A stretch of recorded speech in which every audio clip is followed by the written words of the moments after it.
Hello everyone, in this video we are going to look into some Java questions which are frequently asked in tech interviews. So without any further ado, let's get started.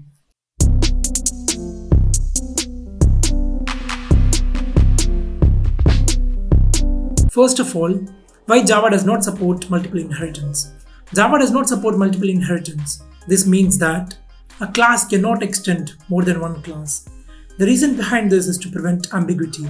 Consider a case where class B extends class A and class C, and both class A and class C have the same method display. Now, Java compiler cannot decide which display method it should inherit. To prevent such situations, multiple inheritance is not allowed in Java. However, a class can implement one or more interfaces. Why are string objects immutable in Java? Because Java uses the concept of string literal. Suppose there are two reference variables all refer to one object, hello. If one reference variable changes the value of the object, it will affect the other reference variable too. One more thing to be noted here is that string class in Java is final. Next, what is abstraction?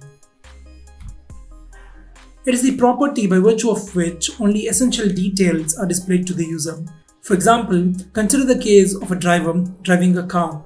The driver only knows how to use the controls to drive the car, but is unaware of the internal working of those components of the car. In Java, abstraction is achieved using interfaces and abstract classes. 100% abstraction can be achieved using interfaces. Why Java does not have pointers? Java does not have pointers because it does not need them for general purpose object-oriented programming. Furthermore, adding pointers to Java would undermine the security and robustness and make the language much more complex. Why static methods cannot call non-static methods in Java?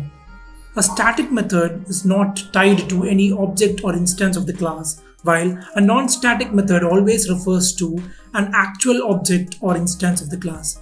So as you can see here, the static method main cannot access the non-static method sum here.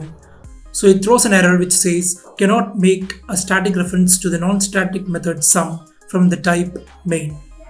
So in order to access the method sum, we need to create a new object of type main and then call the sum method using that object. Also, it is to be noted that non-static methods can access any static methods or variables without creating an instance of the class because the static methods or variables belong to the class. Now you can see here that we have a method which is display_sum, which is a non-static method, and it can access the static method called sum without creating an instance of the class because the method sum is a static method which belongs to the class main. Next, is Java 100% object-oriented?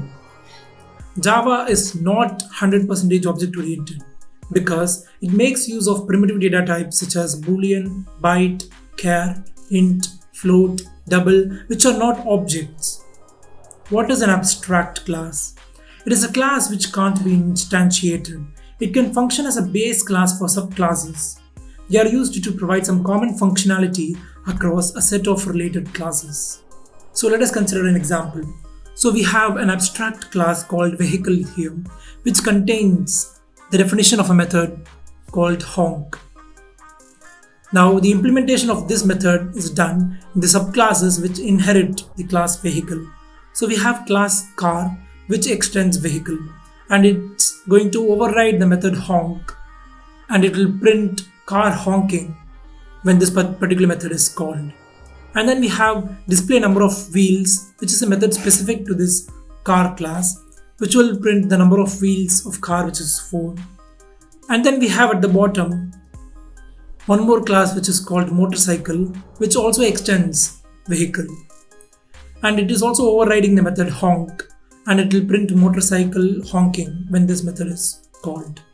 And then we have display number of wheels, which is also specific to this particular class, and it will print the number of wheels as 2.